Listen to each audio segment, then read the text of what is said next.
여러분 안녕하십니까? 이번 시간에는 제12장 노인 장기요양보험제도에 대해서 강의를 하도록 하겠습니다. 다음은 강의 순서입니다. 첫째, 노인 장기요양보험제도의 의의에 대해서 살펴보고, 둘째, 노인 장기요양보험제도의 내용, 다음 세 번째로 재원 조달과 그 요인입니다. 재원은 어떻게 조달되는지, 급여에는 재가급여, 또 시설급여, 특별현금급여가 구분되는데 여기에 대해서도 상세히 살펴보도록 하겠습니다. 다음 넷째, 외국의 장기요양보험인데요. 고령화 국가로 세계 최초로 사회보험제도를 실시한 독일, 역시 고령화 국가로 일본의 장기요양보험에 대해서 살펴보도록 하겠습니다. 첫째, 노인 장기요양보험제도의 의의입니다.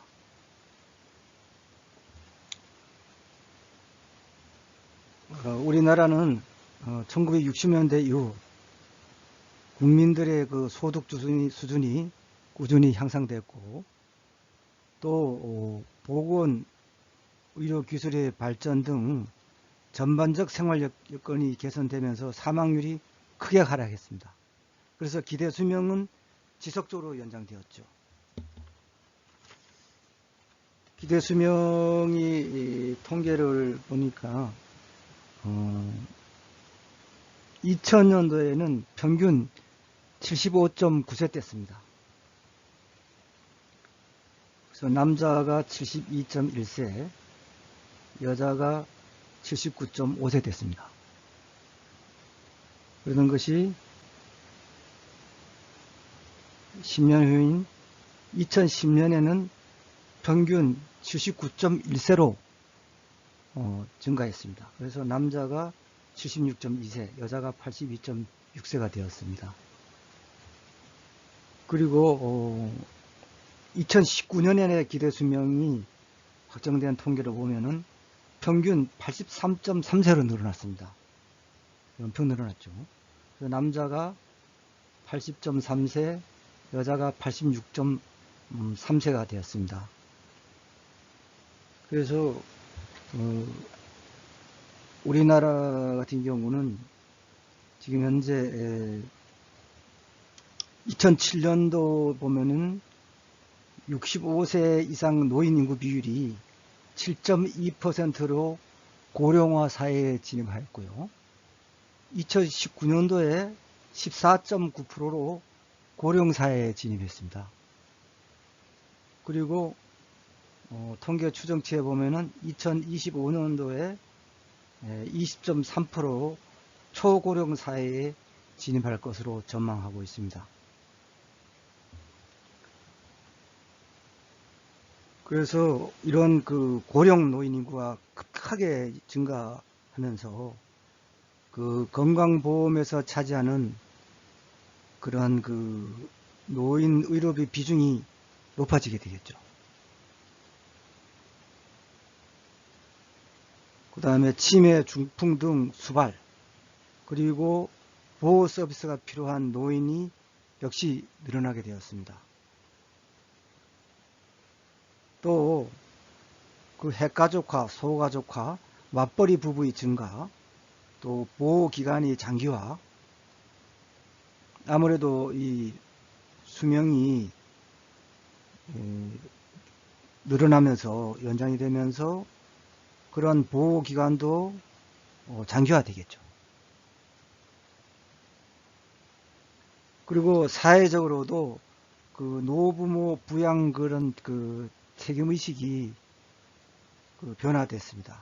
과거에 어떤 뭐 가족이나 친척 뭐 이런 데서 부양해주고 그런 책임을 지는 데서 벗어나 이제는 노인에 대한 사회적 돌봄 및 부양이 요구되기에 이르렀습니다.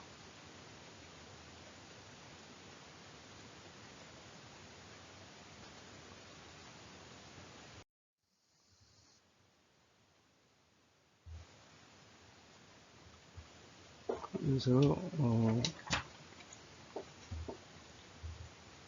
그 노인 장기 요양보험 제도가 2008년 7월 1일부터 이렇게 생겼는데요. 추진 과정을 좀 살펴보도록 하겠습니다.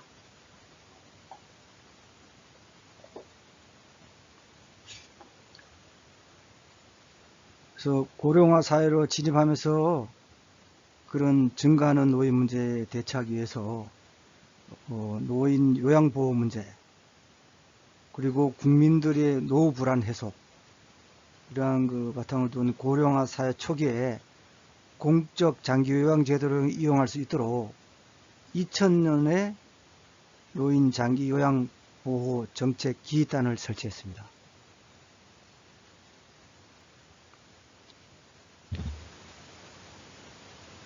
그래서 우리나라 실정에 맞는 그런 노인들의 요양 서비스에 대해서 실행 모형을 개발하기에 이르렀습니다.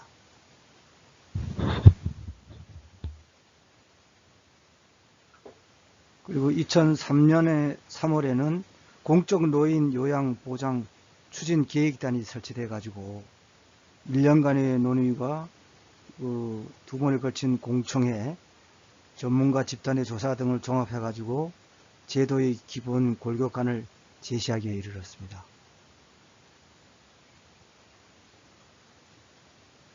그래서 이 과정에서 그 어려움도 있었습니다. 재원 충당의 문제, 돈을 어떻게 할 것인가,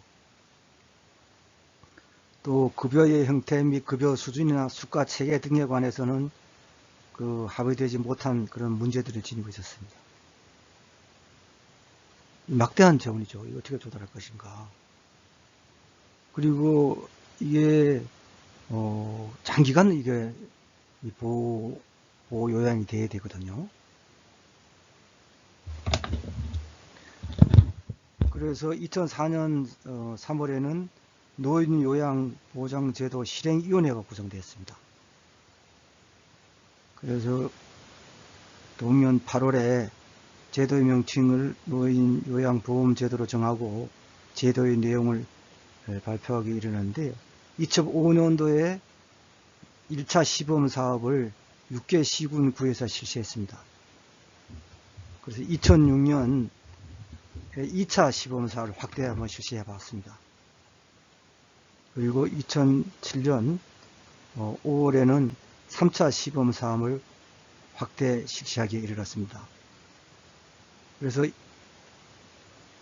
2005년 10월부터 장기요양보험법 입법 추진 작업을 진행하고 2007년 그 국회 통과를 했습니다.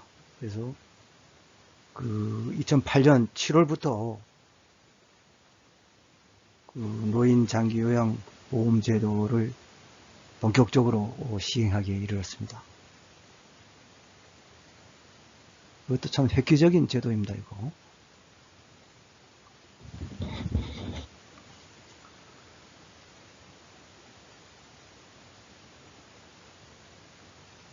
그 세계적으로도 몇 나라 안 됩니다.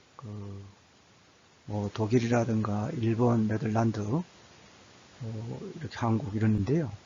그 몇 나라 안 되고 상당히 그 고령화가 진행되고 또 재원도 어느 정도 된 이런 나라에서 도입하기에 이르렀죠.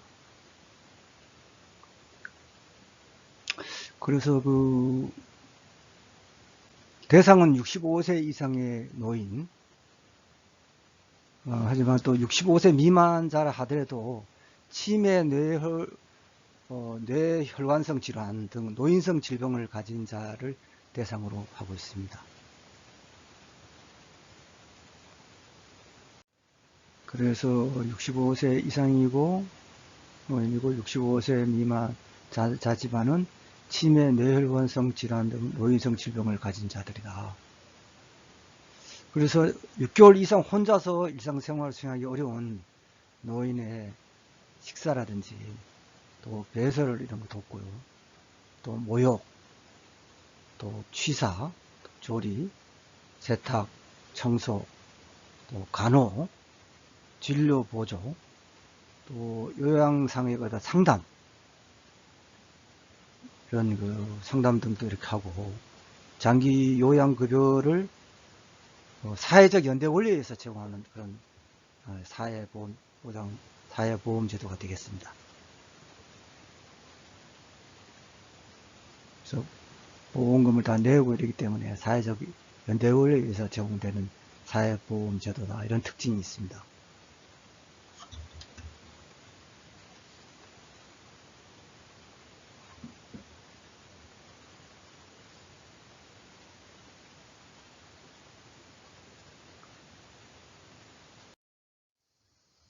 그럼 장기요양보험제도의 도입 배경에 대해서 표로 이렇게 정리가 해놔지는데, 이걸 한번 잠깐 말씀도 드리겠습니다.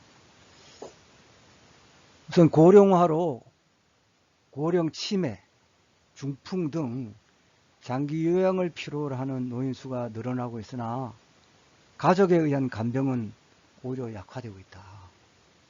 사회적으로 그렇게 변화가 됐습니다.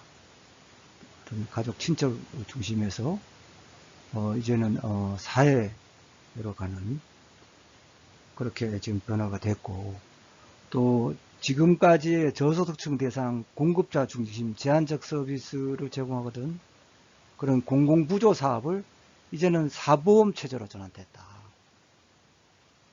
이게 좀 배경으로 있죠. 과거에는 어떤 그 저소득층을 이런 대상을 해서 국가나 지방자치단체에서 그 선정을 해가지고 지원했거든요. 제한적으로 제공했죠, 서비스를. 그러던 것이 이제는 사보험 체제로 국민들이 보험금을 내고 나중에 이제 이런 신청을 해가지고 이런 보험 서비스를 받는 이런 체제로 바뀌었다, 그런 뜻입니다. 또 고령화 초기에 공적 노인 요양 보장 체계를 확립해가지고 국민의 노후 불안을 해소하고 노인 요양 가정의 부담을 경감시켰다. 그래서 노인 자신들도 다 나중에 어차피 시간에 가면 노인이 되는 것인데, 그런 노인 그런 생활이 안정이 돼야 되겠죠. 그래야 사회 안정도 되고.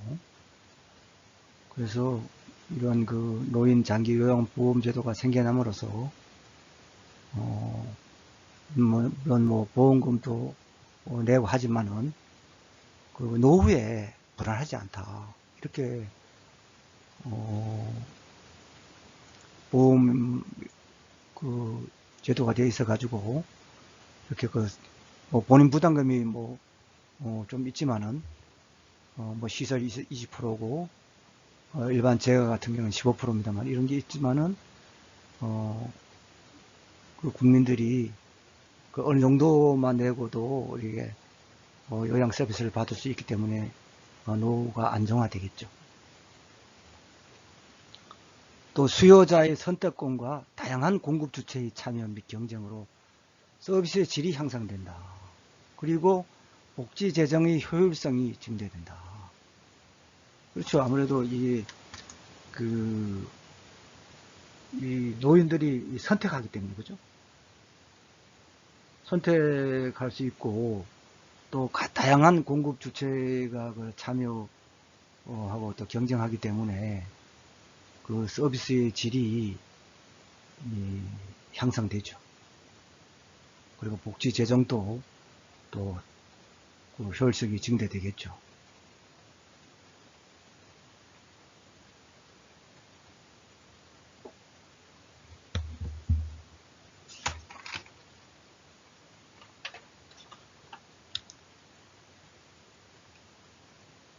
그래서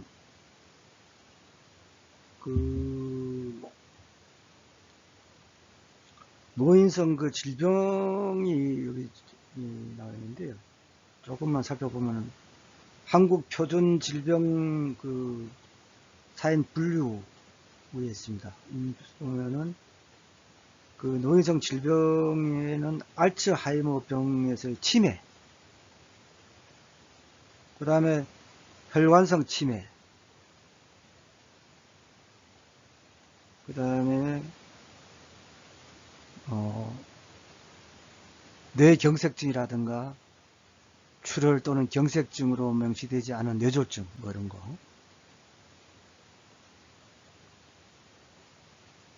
그리고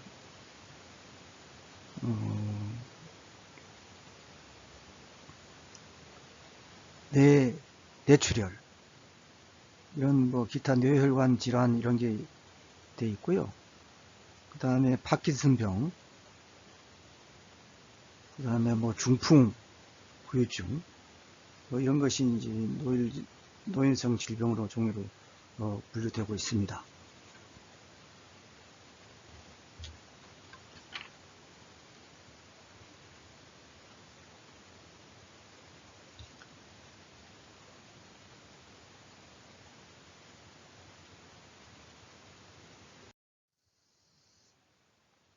다음은 효과 및 차이점에 대해서 상세히 한번 알아보도록 하겠습니다. 비전문적 가족 요양으로부터 어떤 계획적인 전문적 요양, 그리고 간호 서비스 제공으로 신체 기능이 호전되고 또 잔존 능력의 증대, 사망률 감소 등 노인의 삶의 질이 향상되며 노인에게 필요한 요양이므로 요양시설에 입소할 경우 현재 100만원에서 200만원, 그리고 부담이 월 40만원에서 60만원, 급여 비용이 20%에서 플러스 식비 포함 정도로 저렴화가 돼 가지고 가족의 경제적 부담이 경감됩니다. 그런 효과가 있죠. 이건 아주 상당히 아주 획기적인 것이죠, 사실은. 제가 서비스 같은 경우에는 15%만 본인 부담은 되거든요. 또한 여성 등 비공식 요양인이 기회비용과 노동 손실이 감소되고 사회 전체적인 경제적 편익과 경제 사회 활동이 증가돼 가지고 전반적으로 사회 전체의 경제가 활성화되는데 도움을 주고 있습니다. 그리고 장기 요양 서비스 제공 인력인 요양보호사, 그리고 간호사 등에게 고용 창출 효과가 상당히 기대가 되죠. 그래서 일자리가 확대되었다. 또 한편으로 급성기 병상과 요양병원 및 요양시설로 서비스 전달 체계가 효율화되고 노인 의료비 절감 효과도 상당히 기대된다, 이렇게 볼 수가 있을 것입니다. 그래서 여기서 좀 더 표로 일단 한번 비교해 보면은 노인 장기 요양 보험제도는 서비스 대상에서 보편적인 제도이고 장기 요양이 필요한 65세 이상 노인 및 치매 노인 등 노인성 질환을 가진 64세 이하 국민입니다. 이것은 장기 요양에 대해서 어떤 65세 이상 노인이 이제 해당되는데, 일단 이제 등급을 받아야 됩니다. 등급을 받아야 되는데, 65세가 안 되더라도, 치매 노인 등 노인성 질환이 있습니다. 대통령령으로 노인성 질환인데, 노인성 질환을 가진 국민이면은 64세 이하래도 가능하다. 그 반면에 기존 노인 복지 서비스 체계 같은 경우는 특정 대상에 한정했죠. 선택적으로. 국민 기초생활보장 수급자를 포함한 저소득층 위주로 했다. 그리고 서비스 선택을 보면은 노인 장기요양보험제도는 수급자 및 부양가족의 선택에 의한 서비스를 제공할 수 있다 이거죠.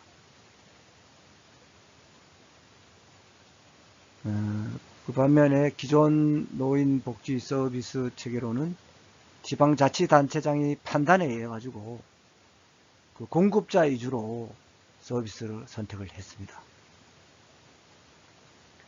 그러니까 노인 장기요양보험 제도를 함으로써 거기에 해당자들이 대상자들이 질 높은 서비스를 제공받을 수 있게 되었다. 이렇게 볼 수 있습니다. 다음 재원은 노인 장기요양보험제도는 장기요양보험료 요거는 건강보험료의 금년 1월 1일 기준으로 11.52%로 정해졌습니다. 예를 들자면은 건강보험료가 10만원이면은 장기요양보험료는 11,520원 되겠죠. 거기에 플러스 국가 및 지방자치단체에서 부담합니다. 이것이 얼마냐?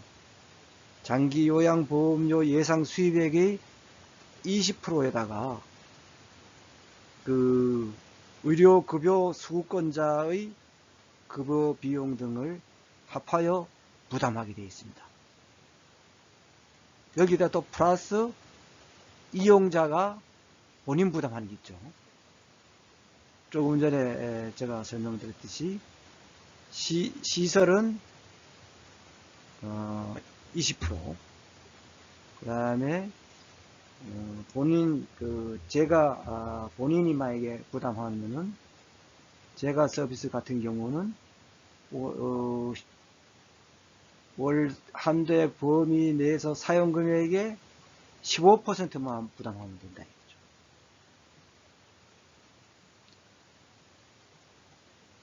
그렇게 되어 있고, 그 다음에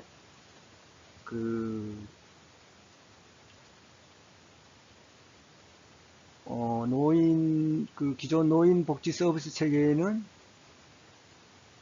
정부 및 지방자치단체에서 부담을 했다. 그렇게 말할 수 있을 것입니다. 서비스로 보면은 시설급여와 또 재가급여, 특별 현금 급여가 있습니다. 이제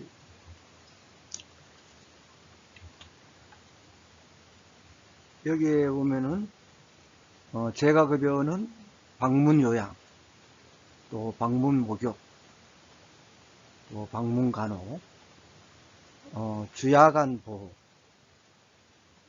그 다음에 단기보호 이게 있습니다. 그 다음에 특별 현금 급여로서 가족 요양비, 특례 요양비 이런 등이 있고, 또 기존 노인복지 서비스 체계는 시설 제가 서비스를 제공하나 서비스 질에 대한 관리가 미흡하다. 또 시설에 대한 지원 방식은 시설급여 및 재가급여 제공자는 비용을 국민건강보험공단에 청구한다. 노인장기 요양보험제도. 그렇게 되면은 건강보험공단은 청구된 장기요양급여 및 비용 등의 적정 여부를 심사한 후에 지급을 한다.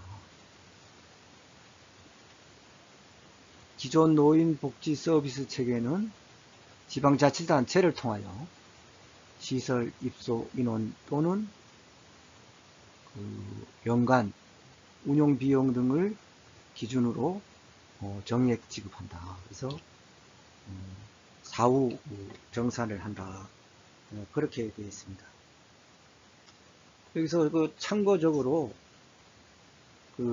본인 부담금이 일반 대상자 같은 경우는 재가급여가 15%, 시설급여가 20% 이렇게 했는데, 또 감경 대상자하고 면제자가 있습니다. 40% 감경 대상자가 있고 60% 감경 대상자가 있는데, 어떤 경우냐 하면은 40% 감경 대상자는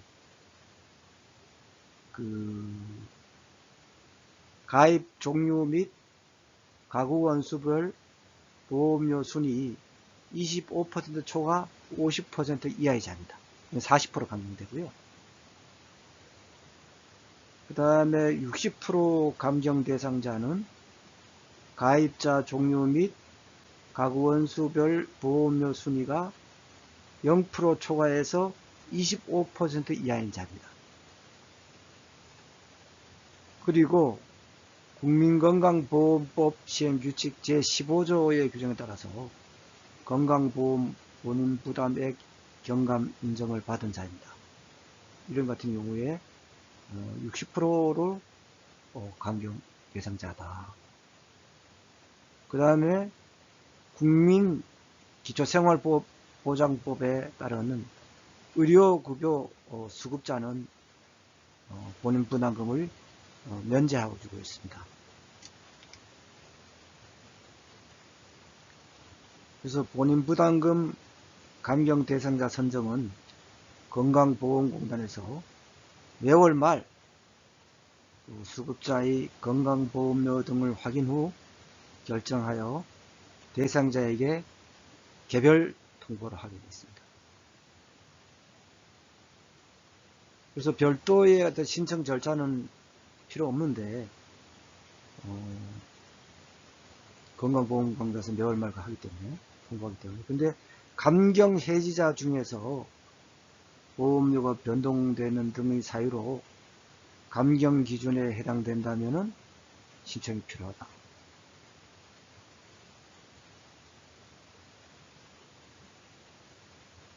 그리고 재가급여를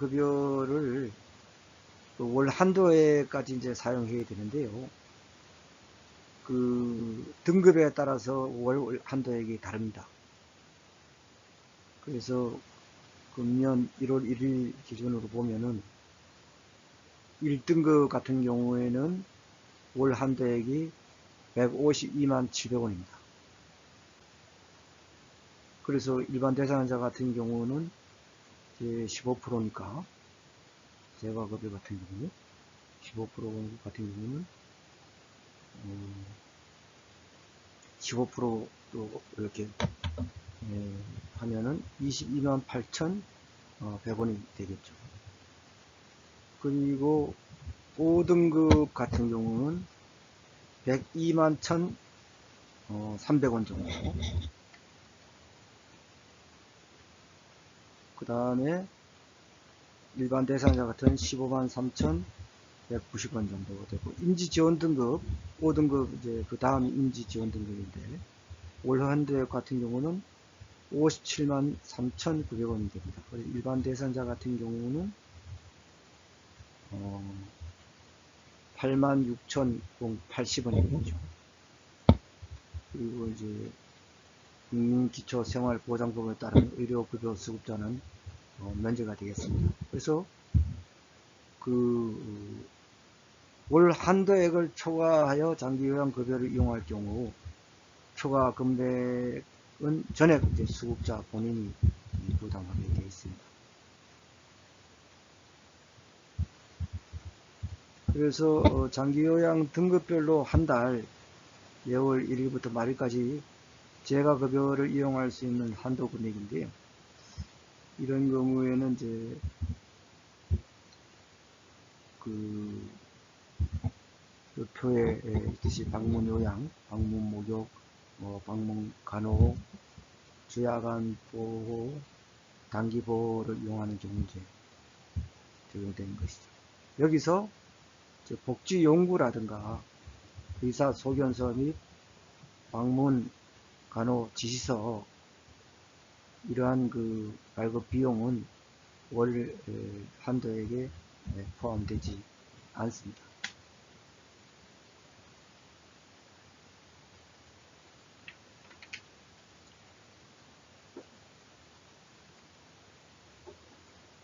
그러면은 여러분들이 지금 좀 지루하고 있기 때문에 예화를 한번 들려드리겠습니다.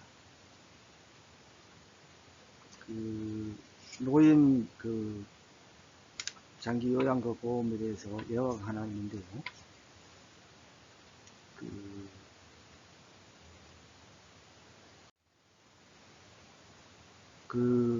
늦기 전에 빨리 준비를 했는데요. 사람이 이제 나이가 든다는 것은 자연스러운 현상입니다. 이를 아무리 거부하고 싶어도 방법에는 한계가 있을 수밖에 없죠. 결국 우리가 노인이 되는 것은 당연한데요. 노인이 되면은 신체 재생 능력도 떨어지고 기능도 약화되며 이에 따라 심리적 변화도 심화되겠죠. 즉 경제적 불안감 또 우울증이 수반되는 것입니다. 예상되는 나쁜 상황은 미리 대처해 둘 방안을 마련해 두기 좋다는 이야기인데요. 그렇다면은 노인복지정책과 관련된 21세기 고령화 사회의 특징도 알아두면 좋겠죠. 다음 중 노인복지정책과 관련한 21세기 고령화 사회의 특징을 설명했는데요. 다른 하나는 별로 관계가 없는 설명입니다. 별로 관계가 없는 설명을 고른다면 뭐가 되겠습니까? 1번 21세기 고령화 사회는 노령기의 마지막 의존적 생활기간이 보편적 생활주기의 일부가 될 것이다. 두 번째로 전통적 가족생활 가치관이 크게 쇠퇴하면서 노인들이 가족에 의해 부양될 가능성은 희박하다. 그 다음 세 번째로 노인 단독 가구 증가와 가족 크기의 축소가 예상된다. 네 번째로 노인들의 정치 참여 속도는 급속히 낮아질 것이며 노인 복지의 국가 정책은 지역 간의 비교적 시각에서 추진될 것이다. 어느 겁니까?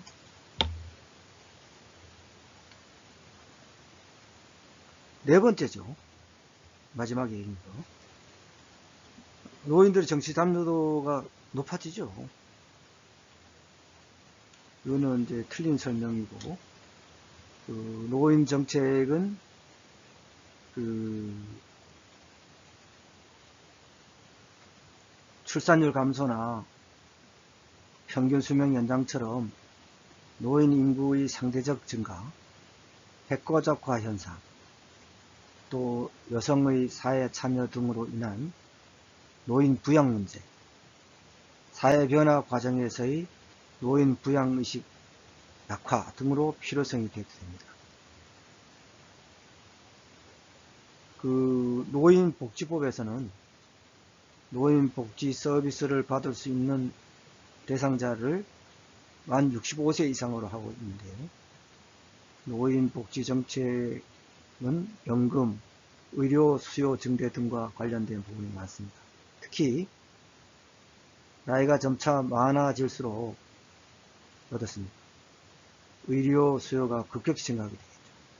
그렇기 때문에 노인복지 서비스도 많이 요구된다고 할 것입니다.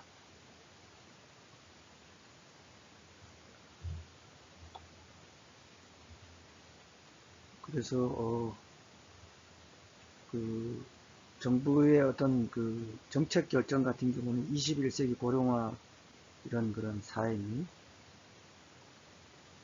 우리가 그 2025년도 되면은 그 초고령화 사회 된다 하지 않습니까? 그래서 대책을 마련해야 되는데 정부의 그 정책 결정은 어떤 다양화된 그런 그 이해 집단에 의해서 크게 영향을 받게 될 것이다. 이렇게 분석될 수가 있습니다. 그렇기 때문에 노인들의 21세기는 정치 참여도가 높아지겠죠. 그리고 세계화가 크게 추진됨으로써 노인 복지에 대한 국가 정책은 이제 비교적 시각에 의해 좌우될 가능성이 높다. 이렇게 말할 수 있을 것입니다.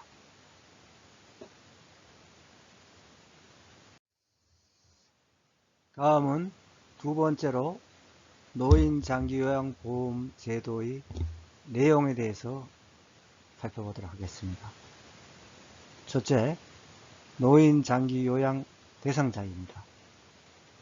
노인 장기요양이 필요한 상태 및 수준을 보면은 우선 요양 1등급 최중증은 상태를 보면은 와상 상태로 스스로 일상생활이 거의 불가능한 상태다. 하루 종일 침대 위에서 생활자로 스스로 움직일 수 없는 와병 상태이다. 종일 침대 위에서 누워있다 이거예요. 일상생활 활동의 식사나 배설, 옷 벗고 입기의 모든 활동에서 전적으로 다른 사람의 도움이 필요한 일입니다. 요양 2등급은 중증이라 하는데요. 일상생활이 곤란한 중증 상태로 휠체어를 이용하지만 앉은 자세를 유지하지 못한다. 휠체어에 오르는 것은 물론이고 앉은 자세도 유지 못하니까 다른 사람이 이렇게 부축해주고 이렇게 해야 되겠죠. 그 다음에 식사, 배설, 옷 벗고 입기 등에서 다른 사람이 완전한 도움이 필요하다. 그리고 하루 중 대부분의 시간을 침대 위에서 지내는 경우가 많다. 이제 중증 2등급이라고 하겠습니다. 다음 요양 3등급으로 중등증으로 부분적인 요양보호가 필요한 상태다. 식사, 배설, 옷 벗고 입기 등에서 부분적으로 도움이 필요하다. 다른 사람이 도움을 받아야만 외출이 가능하다. 요양 4등급은 심신의 기능 상태 장애로 일상생활에서 일정 부분 다른 사람의 도움이 필요한 사람입니다. 그러니까 요양 4등급 같은 경우는 그 웬만한 건 일상생활에서 본인 스스로가 할 수 있는데 일정 부분 다른 사람의 도움이 이제 필요한 경우, 이를테면은 이 약을 또 제 시간에 규칙적으로 복용해야 되는데 이런 거 못하는 경우, 이런 것 같은 경우는 다른 사람의 어떤 그런 그 도움이 필요하겠죠. 다음 요양 5등급 같은 경우는 이제 그 치매, 이 노인성 치매입니다. 노인성 질병이란 그런 그 치매 환자는 요양 5등급을 보고 있는데요. 그 외에 여기 표현 없습니다만은 장기 요양 인지 지원 등급이라고 있습니다. 이건 또 노인성 질병으로 그 치매 환자가 또 있습니다.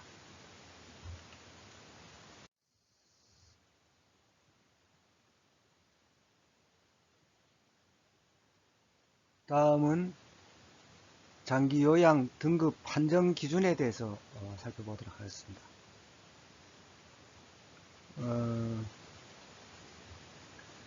우선 장기 요양 등급이 1등급에서 5등급하고 그 다음에 장기 요양 인지 지원 등급이라고 또 있습니다. 그러니까 6개 등급이죠. 하나하나 살펴보겠습니다. 1등급은 심신의 기능 상태가 심신의 기능 상태 장애로 일상생활에서 전적으로 다른 사람의 도움이 필요한 자로서 장기 요양 인정 점수가 95점 이상입니다. 2등급은 심신의 기능 상태 장애로 일상생활에서 상당 부분 다른 사람의 도움이 필요한 자로서 장기 요양 인정 점수가 75점 이상 95점 미만인 자입니다. 다음 3등급은 심신의 기능 상태 장애로 일상생활에서 부분적으로 다른 사람의 도움이 필요한 자로서 장기 요양 인정 점수가 60점 이상 75점 미만인 자입니다. 4등급은 심신의 기능 상태 장애로 일상생활에서 일정 부분 다른 사람의 도움이 필요한 자로서 장기 요양 인정 점수가 51점 이상 60점 미만인 자입니다. 5등급은 치매 환자로서 이거는 노인장기요양보험법 시행령 제2조에 따른 노인성 질병이 해야 됩니다. 노인성 질병에 한정된다. 이런 그 장기요양 인정 점수가 45점 이상 51점 미만인 자고요. 그 장기요양 인지 지원 등급은 치매 환자로서 장기 요양 인정 점수가 45점 미만인 자입니다.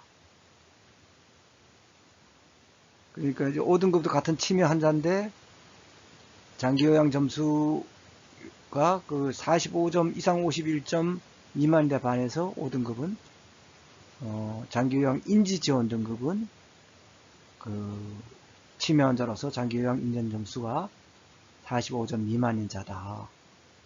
이렇게 나누어 볼 수가 있습니다.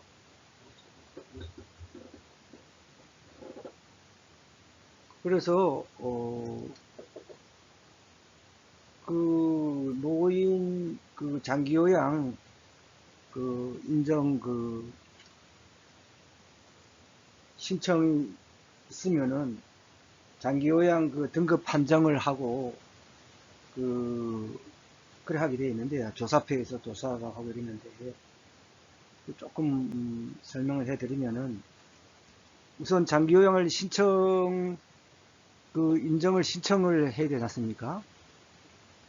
그 장기 요양을 신청 자격이 장기 요양 보험 가입자 또는 그 피부양자입니다.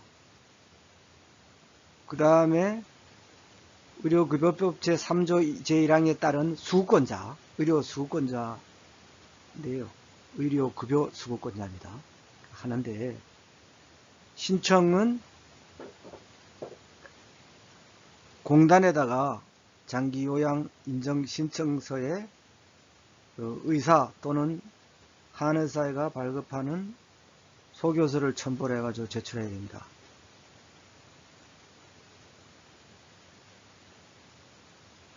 그 다음에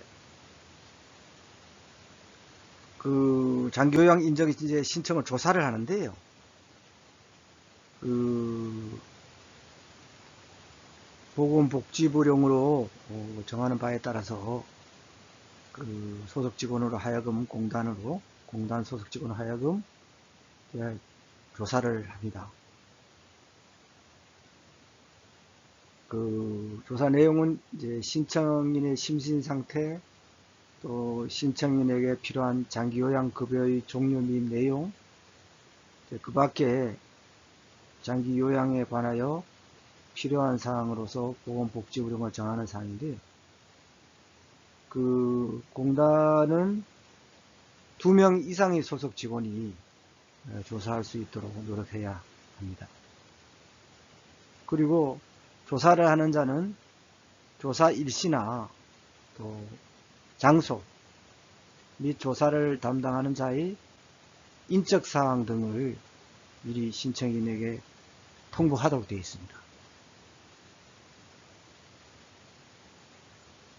그래서 그 조사를 완료할 때는 이제 조사 결과 보고서를 그 작성하는데, 그 공단 또는 그 조사 그를 의뢰를 받은 특별자치시라든가 또 특별자치도 시군구는 조사를 완료할 때에 조사 결과 보고서를 또 작성해야 됩니다.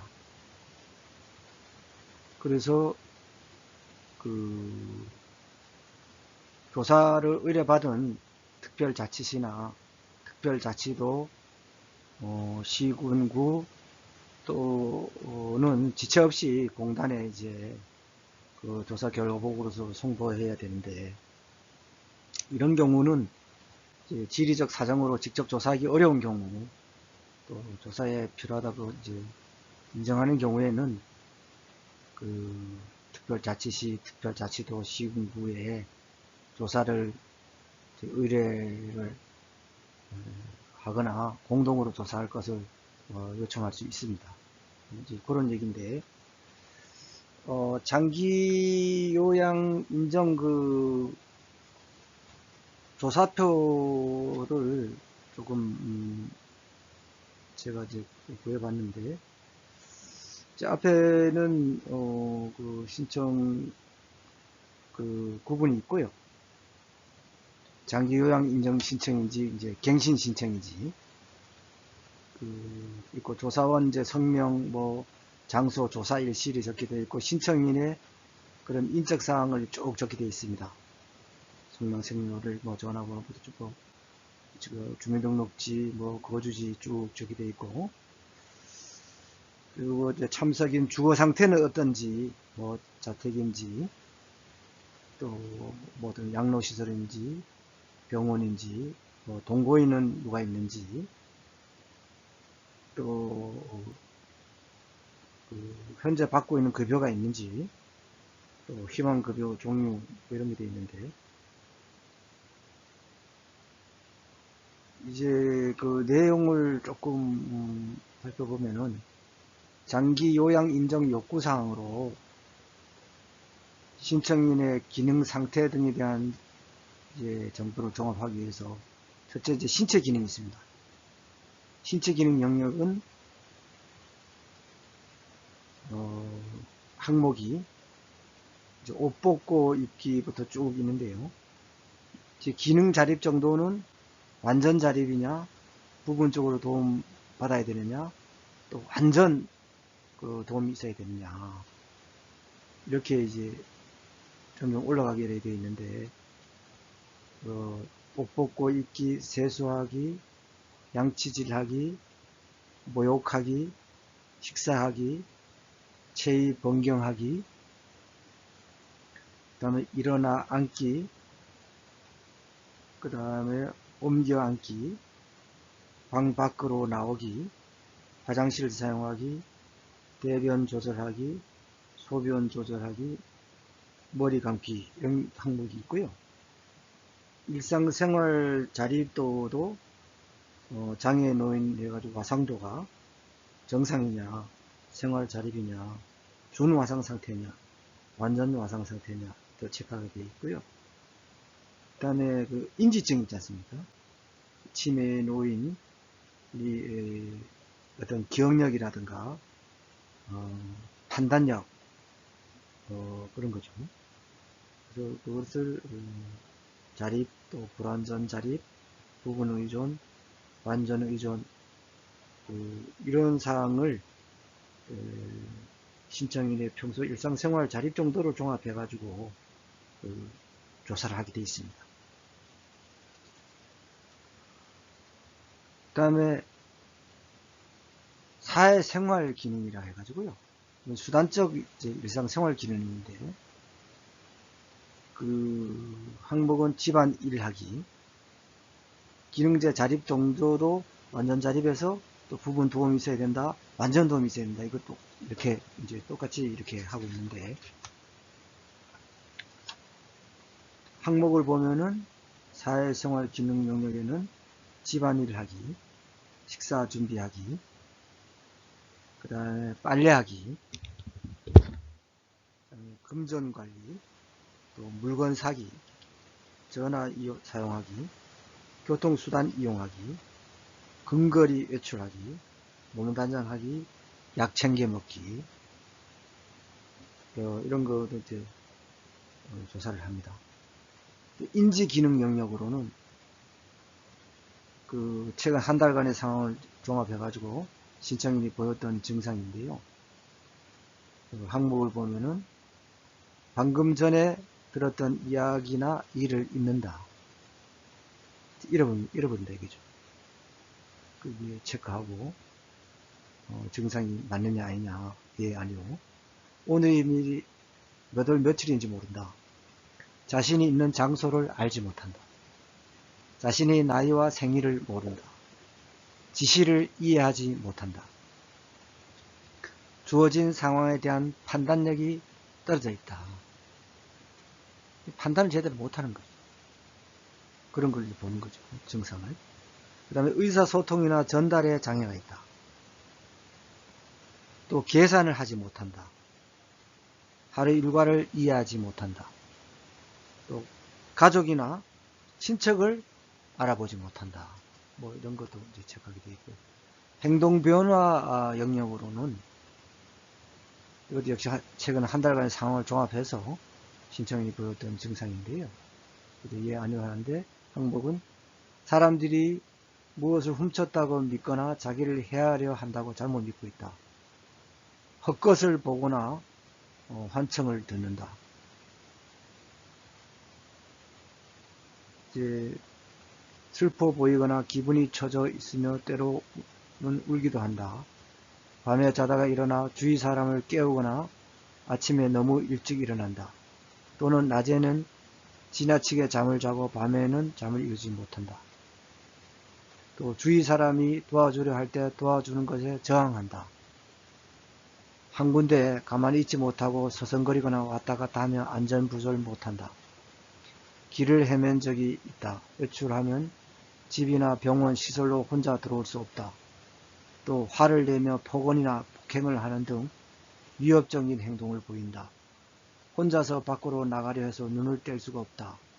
물건을 망가뜨리거나 부순다. 의미 없거나 부적절한 행동을 자주 보인다. 돈이나 물건을 장롱같이 찾기 어려운 곳에 감춘다. 옷을 부적절하게 입는다. 대소변을 벽이나 옷에 바르는 등의 행위를 한다. 가스불이나 담뱃불, 연탄불과 같은 화기를 관리할 수 없다. 혼자 있는 것을 두려워하여 누군가 옆에 있어야 한다. 이유 없이 크게 소리치고 고함을 친다.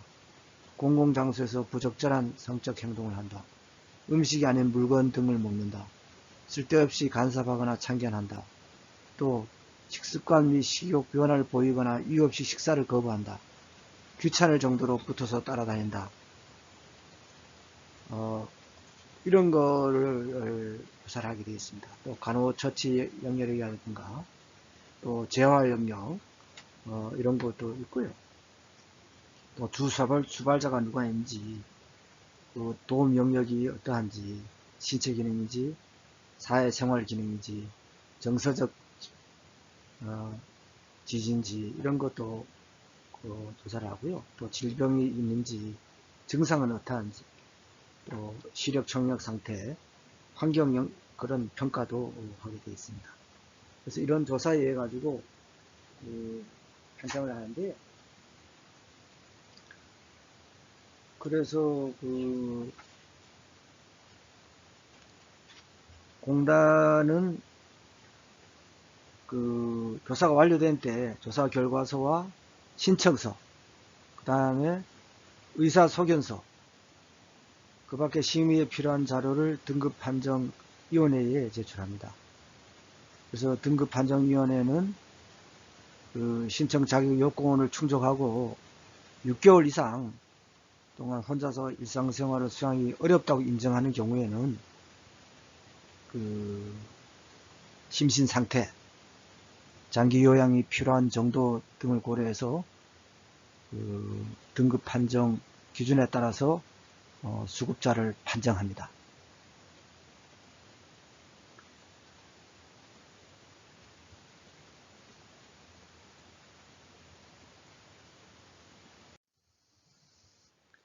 노인 장기 요양 대상자에 대한 등급 판정 절차를 도식화해 놨는데요. 다시 한번 살펴보면은 인정 신청을 하면은 방문조사가 이루어지고, 방문조사는 장기요양 인정조사표에 의한 조사가 되겠습니다. 그래서 등급 판정이 이루어지는데요. 장기요양 인정 점수를 산정해서 이때 의사의 소견서를 제출하게 되어 있습니다. 그래서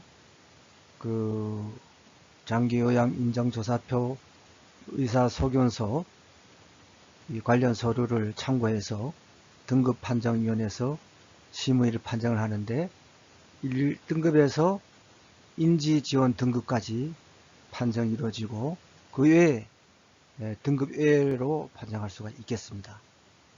그래서 판정은 심신상태 및 장기요양이 필요한 정도 등을 대통령령으로 정하는 등급 판정 기준에 따라서 수급자로 판정을 합니다.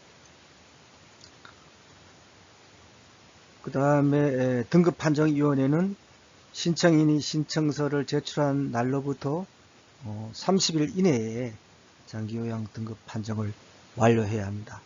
다만 신청인에 대한 정밀조사가 필요한 경우에는 기간 이내에 등급 판정을 완료할 수 없는 부득이한 사유가 있는 경우에는 30일 이내의 범위에서 이를 연장할 수 있습니다. 다음은 재원 조달과 급여입니다. 돈 문제인데요. 재원 조달은 기본적으로 사회보험 방식의 보험료로 조달한다.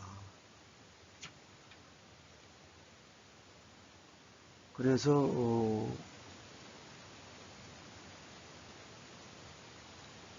현행 건강보험제도와 같이 정부가 보험 재정의 일부를 부담하고 이용자도 일정한 부분을 부담합니다.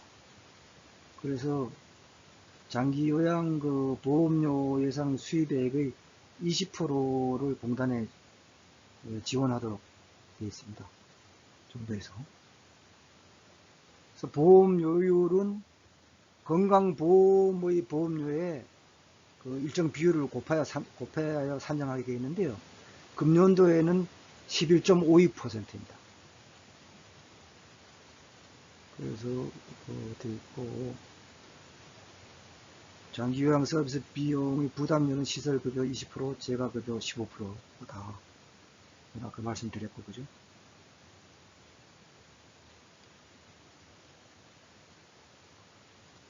그리고 국민기초생활수급자에 대해서는 급여 비용 총액을 국고와 지방세에서 부담하도록 하고요. 장기요양 서비스에 소요되는 비용 일부는 이용자가 이제 부담한다 했지 않습니까? 시설급여 20%, 제가 15%인데,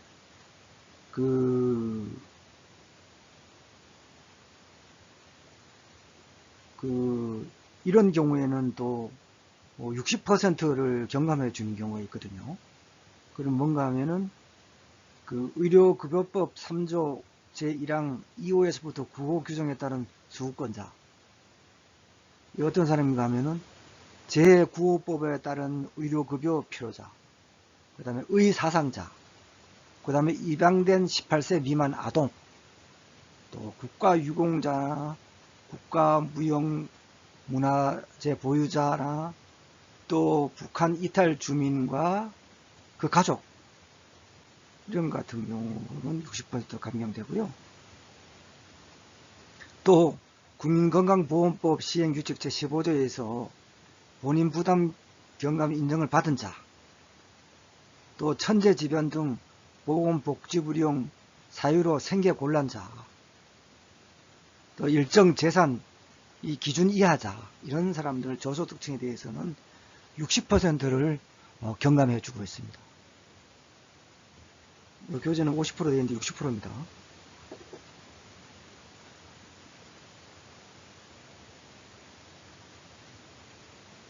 오타가 났는데 보니까.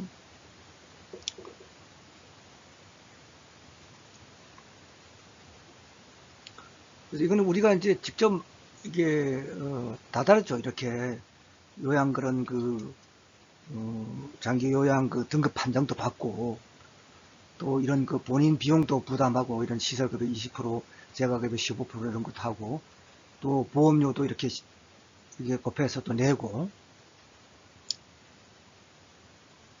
이런 거는 이제 알아두시고요.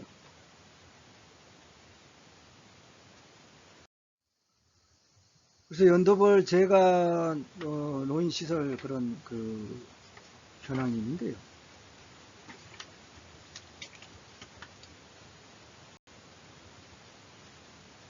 이건 참고해 주시고요. 넘어가겠습니다. 그래서 제가 급여 내용입니다. 노인 장기 요양 급여에 있어 가지고 이제 제가 급여에 시설 급여가 있고 특별 현금 급여가 있다 했지 않습니까? 이제 가장 많이 이루죠. 제가 급여. 이제 사회도 이제 이런 방향으로 많이 가는데요. 선진국 같은 경우도 어떤 지역사회에서 어떤 커버 이런 케어하는 경우가 이제 많이 늘어나고 있거든요. 또 제가 집에서 또 방문 요양해가지고 이런 것도 많이 늘어나고요. 그래서 제가 급여는 방문 요양이 있고 또 방문 목욕이 있고 방문 간호가 있고 주야간 보호가 있고 단기 보호 기타 제가 급여인데 하나하나 설명해 드리겠습니다. 방문 요양은 좀 가장 많이 일하죠. 장기 요양 인력이 수급자의 가정을 방문해 가지고 신체 활동 및 가사 활동을 지원하는 서비스입니다.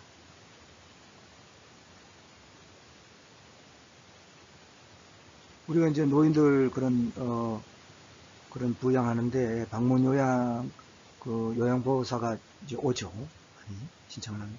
그다음 방문 모욕은 장기 요양 인력의 모욕 설비를 갖춘 장비를 이용해 가지고 수급자의 가정 등을 방문해서 모욕 서비스를 제공하는 거죠.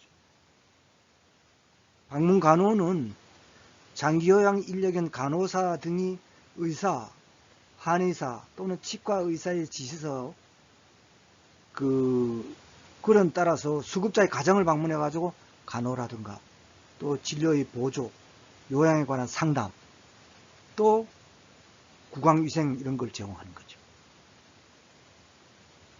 주야간 보호는 뭐냐? 하루 중에서 일정 시간 동안에 그런 장기 요양 기관에서 보호해서 신체 활동 지원하고 심신의 기능의 유지 향상을 위한 교육 훈련, 이런 레크레이션도 하고 이런 제공하는 서비스입니다. 또 단기 보호가 있는데요. 단기 보호 같은 거는 일정 기간 동안, 어떤 시간이 아니고 이제 기간 동안에 조금 그 장기 요양기관에 보호해가지고 신체 활동 지원 및 심신 기능 유지 향상을 위한 교육 훈련 이런 제공을 하는 서비스를 한다. 기타 재가급여로는 그 수급자한테 일상생활, 신체 활동 지원에 필요한 용구를 제공하거나 또 가정을 방문해가지고 이 재활을 가는 지원을 한다 이거죠. 그런 게 기타 재가급여가 되겠습니다. 그래서 우리가 이 재가급여 같은 경우는 통상적으로 가장 많이 이루어지지 않습니까? 그래서 이거는 우리 학생들이 반드시 알아두셔야 되겠습니다. 어떤 일을 하는지 방문 요양, 방문 모욕, 또 방문 간호는 어떤 사람들이 와서 어떻게 하는지, 주야간 보호하고 또 단기 보호는 어떻게 다른지, 기타 재가급여는 어떻게 이루어지는지, 어떤 방법으로 이루어지는지, 뭘 해주는지 이런 것을 알아야 되겠습니다.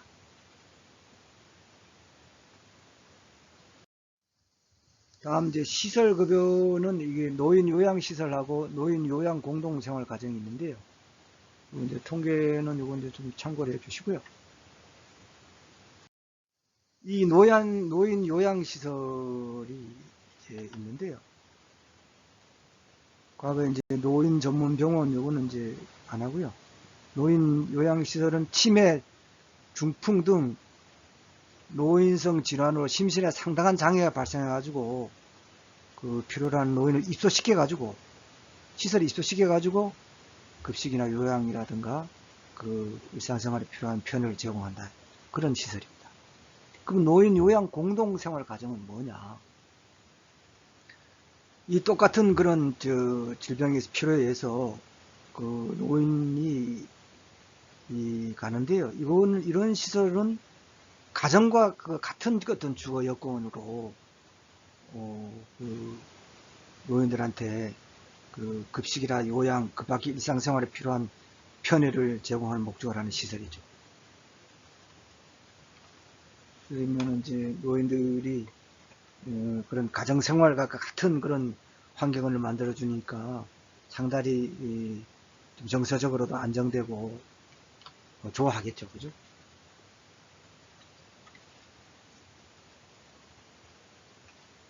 그래서 이런 시설급여에는 이런 게 있다.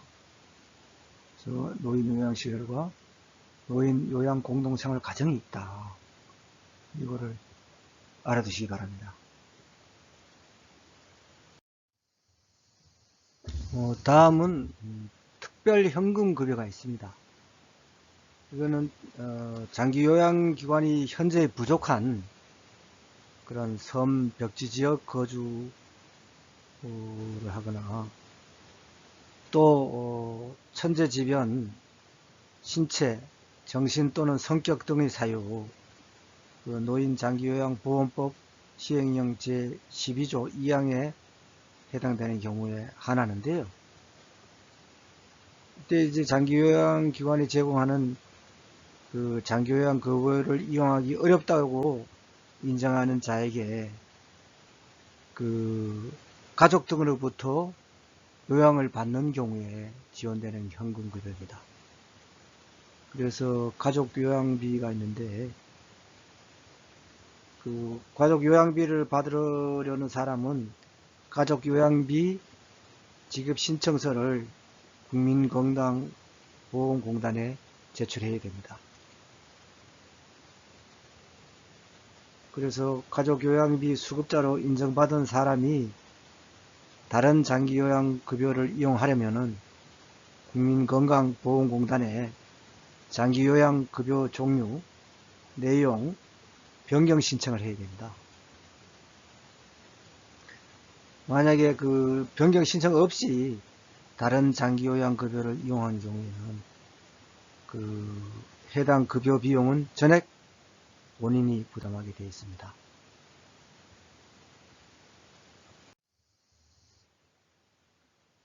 다음은 그 급여 및 비용인데요.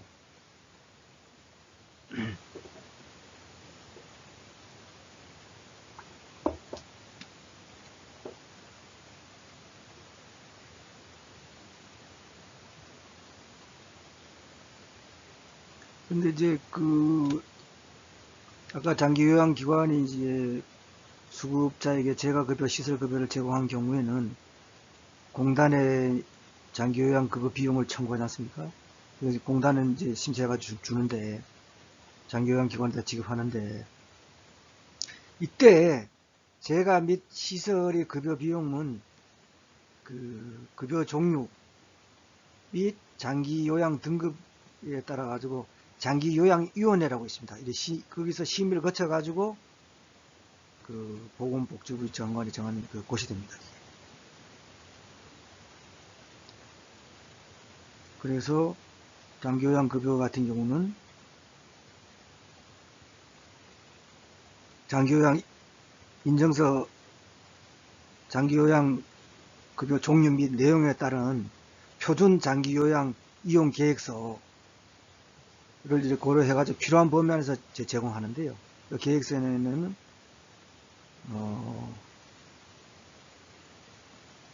장기요양 필요 영역 및 주요 기능 상태, 또 목표, 또 장기요양 필요 내용, 수급자의 희망 급여, 표준 장기 요양 이용 계획 및 비용, 이런 것에 이제 들어있어야 됩니다.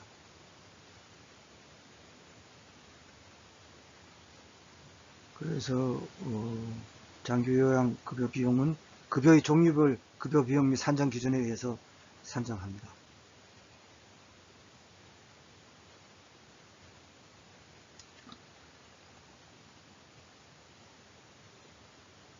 그리고 여기 급여 비용 같은 경우에는 제가 이제 급여 및 시설 급여를 했고, 이제 여기 제가 급여 그 월 한도액 같은 경우 있는데요. 이것은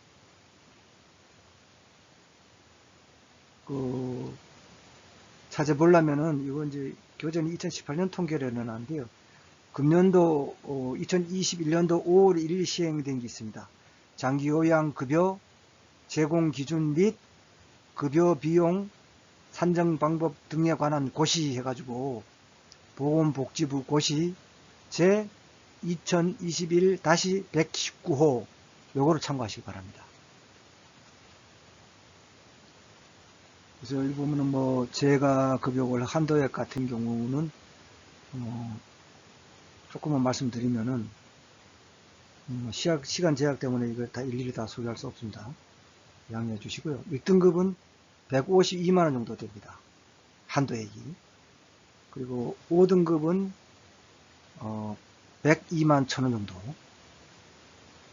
임지지원등급 같은 경우는 57만 3천원 정도 이렇게 보게 되어 있고요. 한도액이.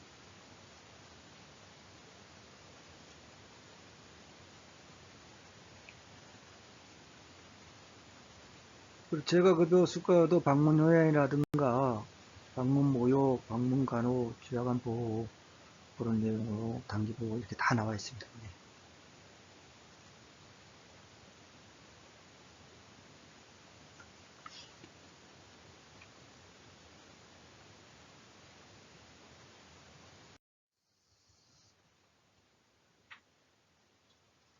다음은 요양보호사가 있습니다. 실질적으로 케어를 하는 사람들이죠. 그죠?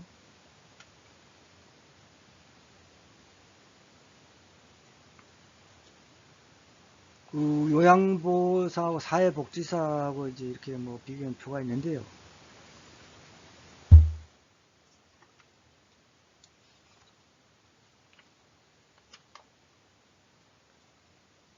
그래서 국가 인정 여부는 둘 다 국가 인정 자격이 이제 있어야 되고요. 또 주요 업무는 사회복지사는 이제 여러 학생분 같은 경우는 이제 그 사회복지사가 되실 건데, 사회복지시설의 기획, 행정, 관리, 상담 이런 것하고 대상자의 원조라든가 프로그램 계획 등을 이제 짜고, 반면에 요양보호사 같은 경우는 노인성 질환 판정을 받은 그 노인에게 요양 서비스를 제공하는 것이죠. 자격 취득은 사회복지사는 전문대학 이상 나와야 되고 대학 이상의 기관에서 전공 교과목을 이수하고 졸업을 해야 됩니다. 반면에 요양보호사는 그런 학력 제한이 없고 요양보호사 교육원에서 240시간 이상의 교육 이수 후 국가 자격 응시 후 이제 합격을 하면 됩니다. 서비스 대상은 사회복지사는 사회복지시설의 모든 클라이언트인데 비해서 요양보호사는 노인요양 재가시설의 노인들만 이렇게 할 수 있습니다. 또 시설에서 지휘는 사회복지사는 팀장급이죠. 총 관리도 해야 되니까. 요양보호사 같은 경우는 실제 케어를 담당하는 사람들이죠.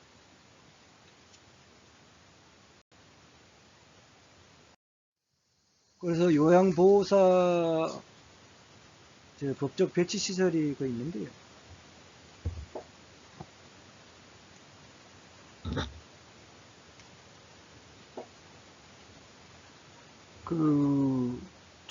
노인 주거 복지시설, 노인 의료 복지시설, 노인 전문 병원은 아닙니다. 제가 노인 복지시설입니다. 근데 배치하고요. 노인 장기 요양보험법상 요양보호사 배치시설은 장기 요양기관과 또 제가 장기 요양기관, 방문 간호는 제고요. 요양병원 등 병원은 아까 말씀드렸듯이 요양보호사를 배치할 법적인 의무는 없습니다. 간호사들이 다 있거든요.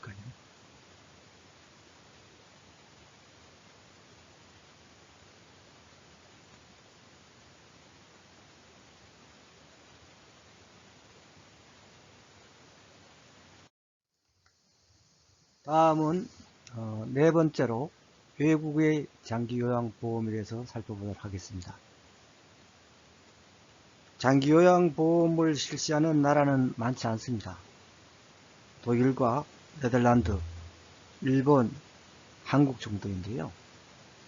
이들 나라의 공통점은 고령화입니다. 잘 알려진 대로 독일이나 네덜란드와 일본은 초고령 국가이고 한국은 고령화 속도에서 세계 최고이죠. 장기요양보험은 정부와 건강보험의 재정 부담과 깊은 관련이 있는데요. 장기요양이 필요한 노령 인구가 계속 크게 늘어나면서 여기에 소요되는 의료 및 시설 보호 비용이 급증하자 정부로서는 합리적인 비용 조달 방안이 필요했죠. 그래서 재정에 상당한 압박을 받는 건강보험, 이런 것도 실효성 있는 대책이 필요했죠. 이에 대한 대안으로 제시된 게 장기요양보험이었죠. 그래서 이런 점에서 볼 때 고령화율이 높은 독일과 일본이 장기요양보험을 가장 먼저 도입한 것은 당연하다 하겠습니다.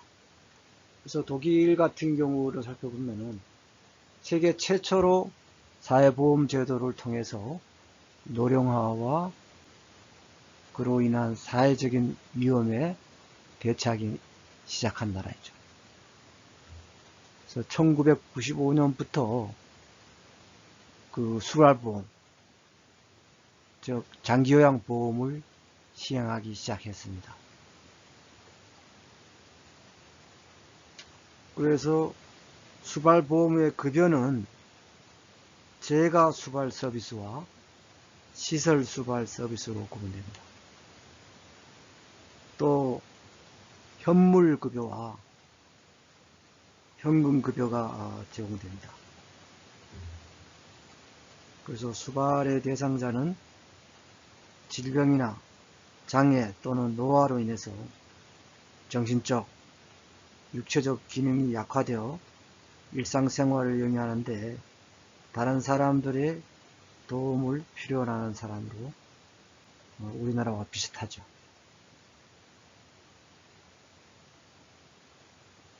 그리고 수발보다는 재활을 강조하고 재가시설에서 가족 등의 참여를 이루는 데 초점을 두고 있는데요.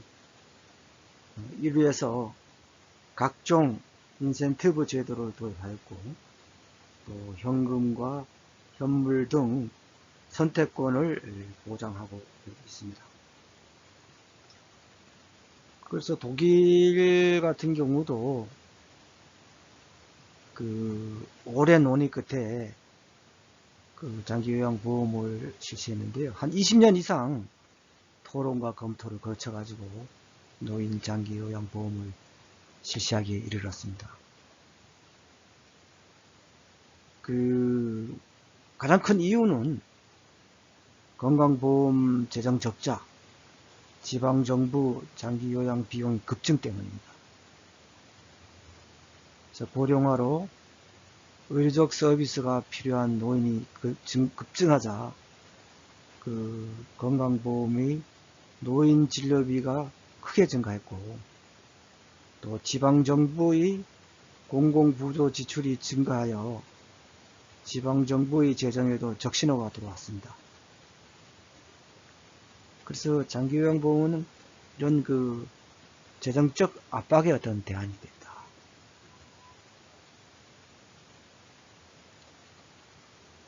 그래서 독일의 장기요양보험은, 즉 수발보험은 공적연금이나 그런 건강보험처럼 보편적 사회보장 시스템 하나로 운영됩니다. 그래서 건강보험과 연계되기 때문에 건강보험 수급자는 자동으로 장기요양보험 수급자가 되는 것이죠. 그래서 진료와 장기요양이 분리되어 가지고 진료는 건강보험, 장기요양은 장기요양보험이 책임집니다.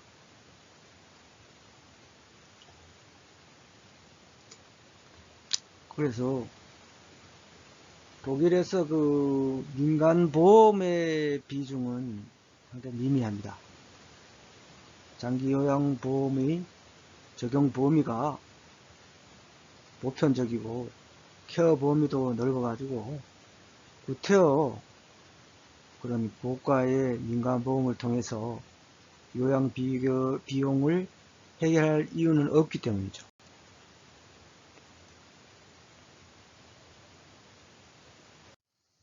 다음 일본 같은 경우는 2000년 4월부터 시작된 일본 개호보험입니다. 사회보험 방식에 의한 장기 요양보험 보장제도인데요.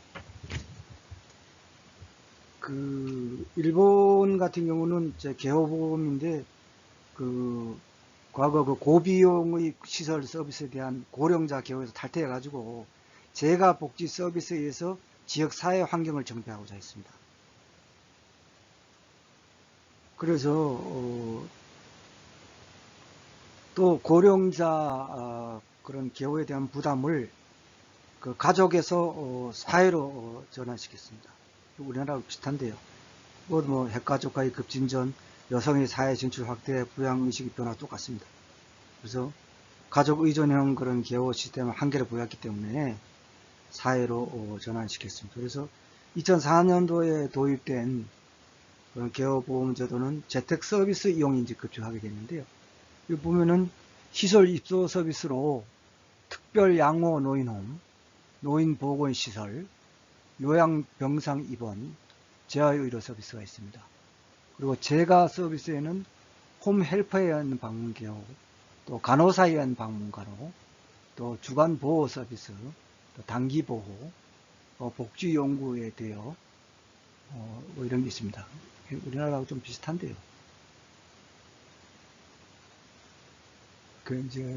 외국의 장기 요양보험에서 주요 국가를 상대로 살펴보았습니다.